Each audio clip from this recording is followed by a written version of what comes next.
It's time for... Is it worth it? Let me work it. I put my thing down, flip it and reverse it. We're going to start off with the very first deck, which is the Graveyard Overdrive deck. And this is what Larry was talking about with the Goyf deck in this one. So this one actually has quite a bit of value in this. So you're looking at $48 to buy this. So it's pretty cheap out of the... How much are the other three? Yours was 70. Your two are 70 a piece, right? Is that right? I didn't actually check on the energy one. Okay. I was gonna hope. So this one's what, 50? You're saying 50? Yeah, it's about $48. So that ain't bad. $48 for this one. You got a ton of new cards with this. You got a ton of reprints in this. Let's move on to like the reprint stuff. So we actually have only about 4 cards.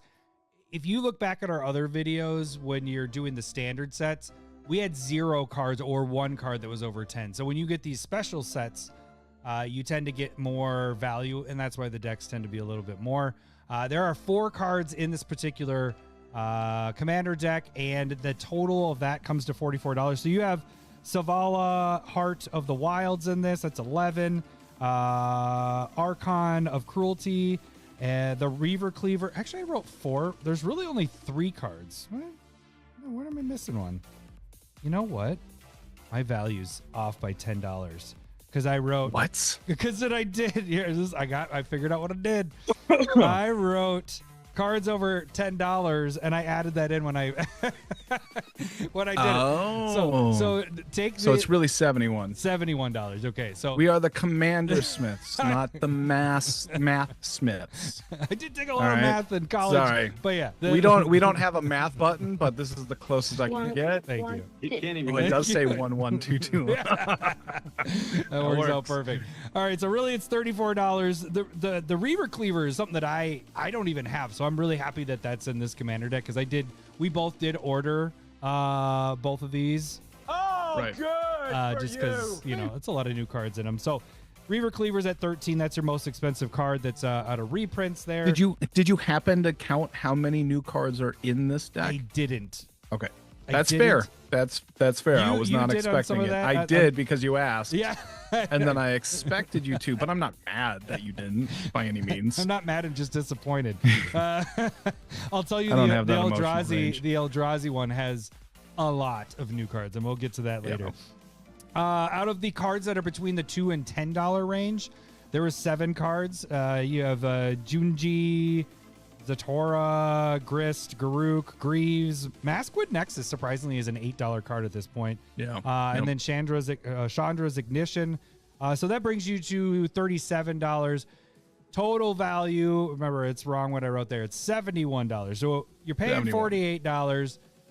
You got $71 of value of cards that you can actually move. The reason why we kind of pick these numbers, and you don't just go off of like Goldfish's numbers because they grab everything that's like 25 cents. You can't move 25-cent cards unless you're putting on like Card Sphere or buy listing. So that's just a pain in the ass. So the 25-cent cards you give away to kids, or your local store or whatever, or you use them to put on proxies. No, you put proxies on them. Absolutely. So yeah, out of all that, it comes up to $71. You pay $48, so you're actually making some money back. If you have a lot of these cards, like a lot of them, I don't have the Reaver Cleaver. But everything else I do, Archon of Cruelty, that's an expensive card as well. I could sell those and make half my money back just in 2 of the cards. Not half, 2/3 of my money back? No, that's more than half. 2/5. Give me a second. This one is not working out with my math skills at this point. We kind of pushed to record tonight. Maybe we should just just cut it cut off it right now. No, Head back, double check, spell check. I don't know. So I'm gonna fuck up too. Just in the value alone, this is good. But we're not doing the worth it part yet. So we got to move on to. We're not. So really what we're saying, it's $50 to buy you, and there's $71 in reprinted value at this point. Between about 10 cards that you could move around and make that money. So if you have the cards already, that's a good value right there. But let's talk about the new cards, because there's actually quite a few, but these are the 3 that stood out to me as ones that potentially financially could be up there, and also that are cool cards. So that's kind of how I picked them. I don't know exactly how you did them necessarily, but I don't either. This one, so Final Act was the first one I wanted to talk about. This one's a 6-drop. It's a board wipe, but this hits something that we haven't dealt with before. Actually, two things because battles are kind of new too. But it's destroy all creatures. You get to choose one or more. Destroy all creatures. Destroy all planeswalkers. Destroy all battles. They really haven't gone more back to the battles as much, so I'm not as concerned with that. But we also have exile all graveyards, or each opponent loses all counters. So that counts for your experience counters, poison, energy counters. Poison, you wouldn't really want them to lose that, but energy counters.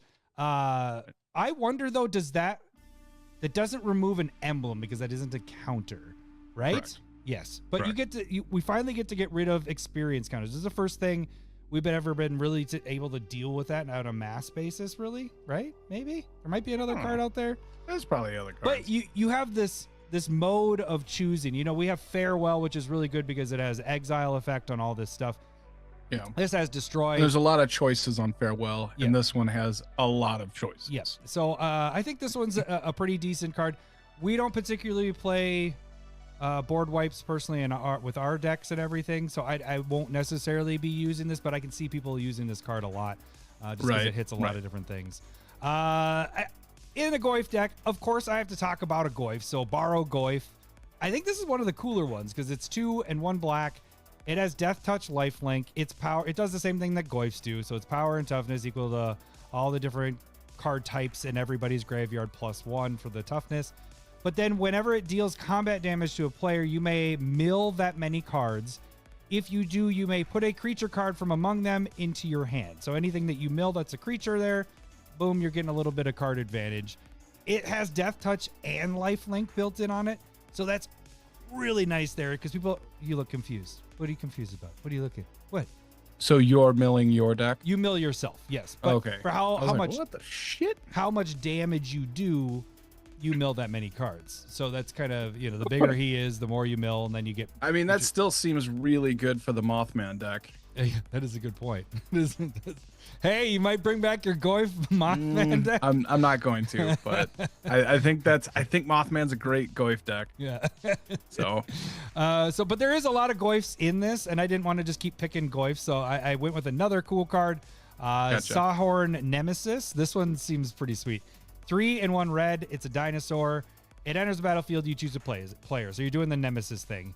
If a source would deal damage to the chosen player or a permanent they control, it doubles that damage. So you could basically, whoever the arch enemy is at the table, you play it.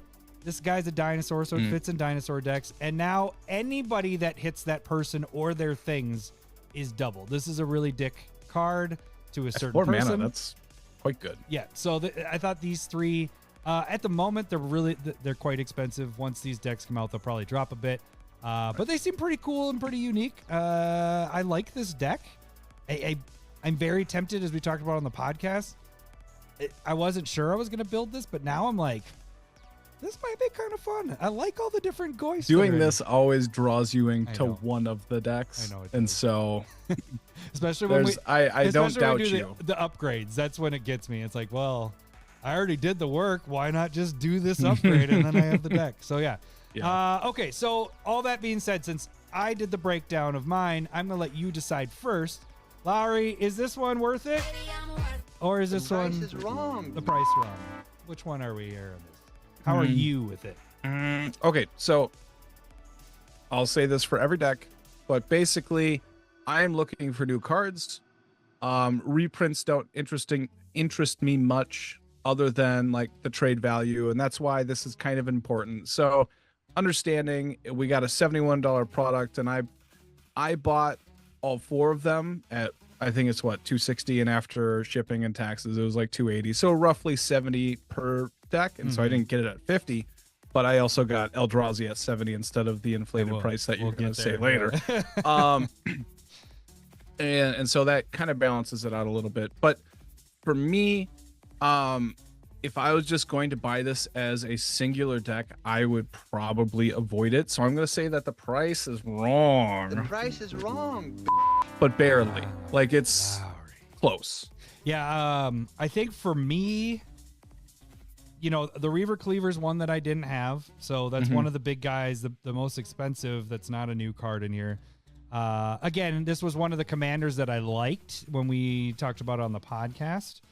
Yeah. I think there's enough other value there that I could move, you know, of the cards that are under $10, between that $2 and $10, I could move $37 worth. And so I'm only about $11 off for what the total is. Okay. I could get rid of Savala and there I'm at my price, and now I got all these new cards. So for me, and again, that's work. That's the thing you also got to think about is you're having to do some work to get your money back. But because I like this deck, I kind of want to build it. I like the new cards. There's some good value in it. For me, the deck's worth it for me. So, I mean, that's not a surprise. Hey, gang, the best way to support the Commander Smiths is to make sure you slap that like button. And if you haven't done so already, subscribe to our channel. Also, check out our online store, commandersmiths.com, where we have metal tokens, mugs, t-shirts, playmats, and more.